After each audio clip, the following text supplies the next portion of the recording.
By the start of 2026, the average American rent reached $1,698 a month. If that trend holds, the typical renter will hand over nearly $21,000 for a roof over their head in 2027. For decades, housing costs were considered a relatively predictable line item in the family budget. You signed a lease, you knew what to expect, and year-over-year changes were mostly marginal. That stability has eroded. In 2023, the national average rent spiked by 8.85%. To find a single-year jump that steep, you have to look all the way back to 1921.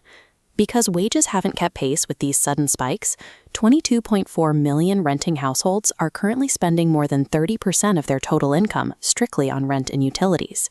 Inflation is a known economic reality, but it doesn't fully explain this pressure. Understanding why leasing an apartment today feels uniquely punishing requires looking at how the underlying math has shifted since 1940. The first variable is the mathematical separation between housing costs and the value of labor. Since 1980, rent prices climbing at nearly 4% annually have persistently pulled away from standard paycheck increases. Economists track this gap using the rent-to-income ratio. By 2026, the national median pushed to 26.87%. For female full-time wage earners, it sits at nearly 30%. Every percentage point that RTI goes up is money directly subtracted from groceries, medical emergencies, and long-term savings. Rent is mathematically structured to consume an increasing and inescapable percentage of a worker's total paycheck. The second variable reveals exactly what renters are getting in exchange for that higher percentage of their income. Between 2020 and 2026, the annual rent per square foot increased by 51.6%. A significant portion happened in a single 12-month window.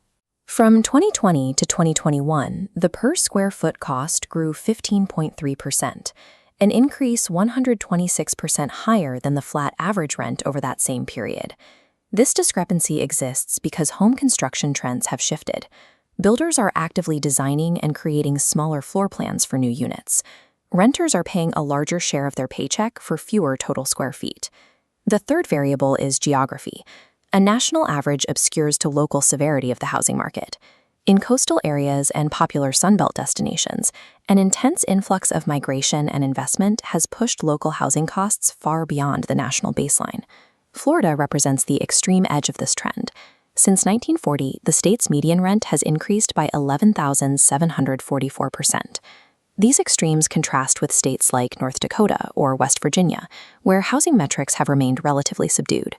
In West Virginia, the fair market rent for a two-bedroom apartment is $985, making it one of the few markets averaging under $1,000.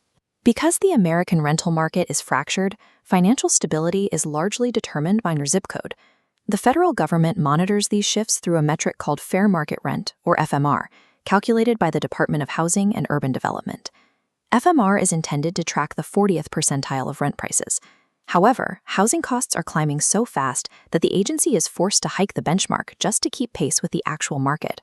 Between 2023 and 2024, the fair market rent for a two-bedroom apartment was adjusted upward by 12.4% in a single year. By 2025, that nationwide lower percentile benchmark reached $1,671. When the government's own baseline for affordability requires double-digit annual increases to stay accurate, the metric becomes a lagging reflection of an overheating system. Renting a home has shifted from a stable budget item to a variable that consumes a greater share of income for a smaller physical footprint. The modern housing market does more than adjust for inflation. It mathematically demands more of a renter's resources for less total space.